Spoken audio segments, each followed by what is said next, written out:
Hello, I'm Tommy Moore, founder of the Bartitsu Lab, and today, as you might have guessed from the garb I'm wearing, we're going to be discussing old school boxing. More specifically, we're going to be looking at the pugilism, or boxing, of a man called Daniel Mendoza, and he was known as one of the first scientific pugilists. And we use scientific to essentially imply technique, strategy, training regimen and approaches, because Daniel Mendoza was a very small and very light guy, boxing guys that were sometimes very large, very strong, big, heavy boxers. And Mendoza beat them because of his technique, his tenacity, his courage, but his technique, his science of pugilism. Now, obviously, I'm a Bartitsu instructor, but I like to take a lot from older boxing texts as they apply to Bartitsu's boxing techniques, because the more bare-fisted they are, the simpler they are, the better they are for self-defense. And Daniel Mendoza's is about as simple and efficient as you can possibly get. So the first thing we're going to talk about when we talk about Daniel Mendoza is his choice of stance, his choice of guard. Now, one of the best ways to get yourself ready for this is imagine you're washing your face in the morning. So you put your hands in the sink and you lean over into the sink. You scoop the water and you splash your face. So your body's inclined forward, you've splashed your face, and then just draw your hands down. And he has his hands kind of somewhat equidistant, maybe one slightly before the other, and he has those placed in front of his chin or under his throat. Now, traditionally you see left hand leads, or if you're southpaw, right hand leads. Daniel Mendoza was advocate of being comfortable with both, so if you see me switching the video, it doesn't really matter because Daniel Mendoza's guard is so close, it doesn't matter. Now, what we do, we scoop our hands, we wash our face, and we end up like so. Our body and our head is inclined forward, and our stomach is naturally sucked back in. So our head's forward and our arms are out, like so. We're facing our opponent. Our chin is kept down, so our forehead is the only real place our opponent can hit towards our face. He can't hit our chin, he can hit our nose and he can hit our forehead. If he hits our forehead, it's bad news for him. Our elbows are tucked in nice and tight. We're not chicken winging because, especially in old school pugilism, there's lots of grappling. So if I expose both my armpits or one of my armpits, you're going to get an underhook, take me to the ground and bash me in. So again, my elbows are nice and tight. My elbows are tight here, keeping them tight to my body.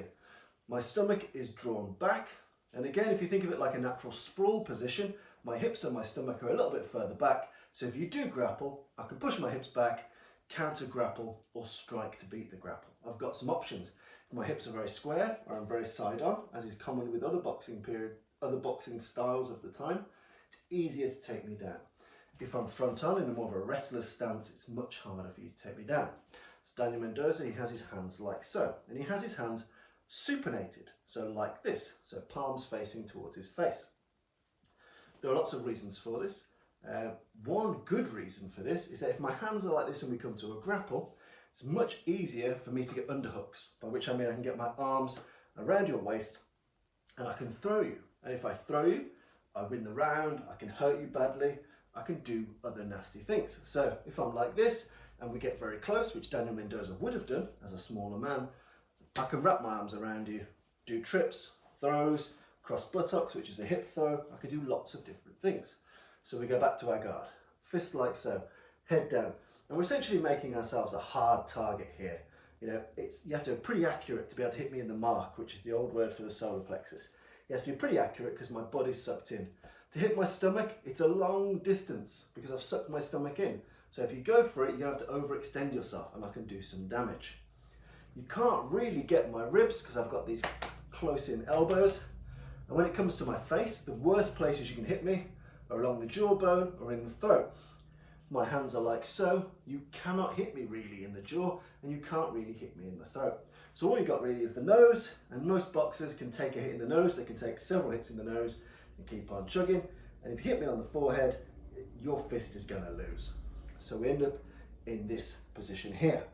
The legs relatively square on. I don't have the camera technology to get my legs, but if you imagine in this instance, both of my feet are facing forward. My left leg incrementally further than my right. So I'm on balance. You know, if I'm a wrestler, I can drop from here. I've got good center of balance. All of my body, like a train track, is on you. Left leg slightly more advanced. If I was boxing with my right hand forward, my right hand would be slightly advanced. So we've got our Mendoza guard here. Now when we look at Mendoza's striking principles.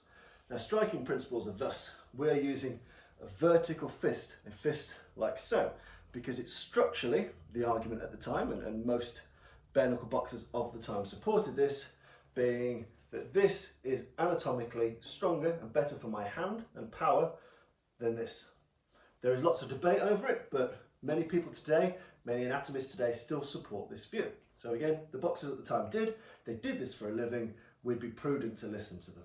So from this guard here, they would strike with a vertical fist and they'd aim to use the centre two knuckles.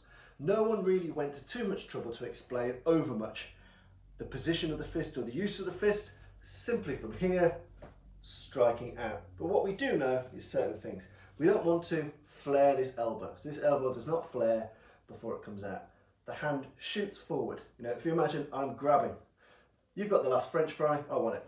I've grabbed it. Pretty similar.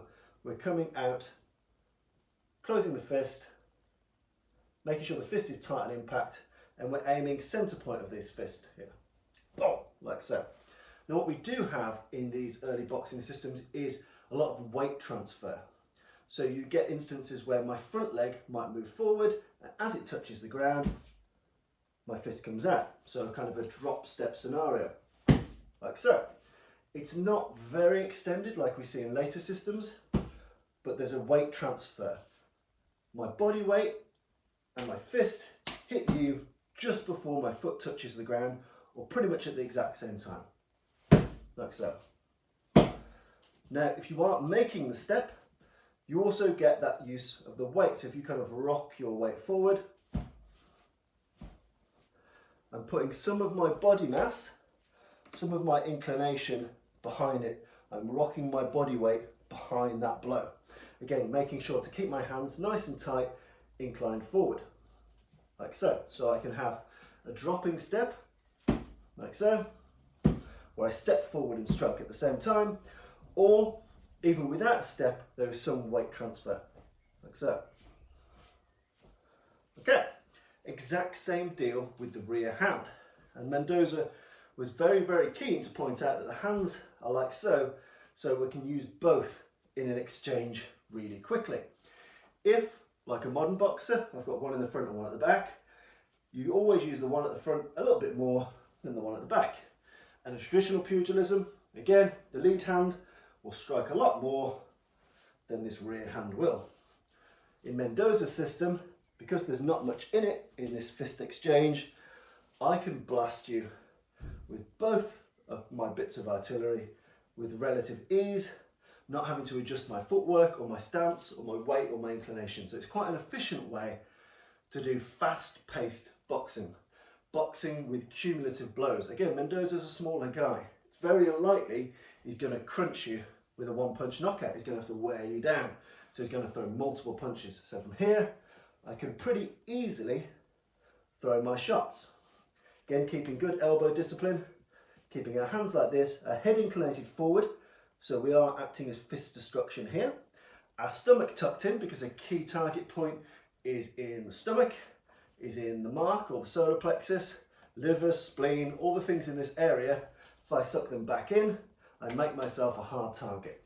And when it comes to my punches, they are straight like so, and they are straight to the body as well. Okay? Again, making sure if I'm punching to the body, I'm still keeping good hand discipline by having one up here, one up here. If I'm punching to the head, I always keep one in reserve, like so. 1, 2. And again, we have to make sure that we're using our weight. So if we're stepping forward,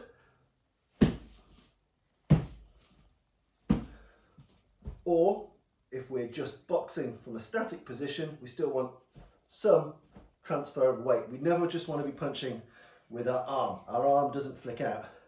If I'm punching without a step, my body still comes with it. I'm still putting some of my rather coronavirus added to mass behind the blow. And again, we're punching with equal science from left and right hand, with a vertical fist, using our central knuckles, keeping our elbows in. And you've got a simple system of boxing here, nice and easy.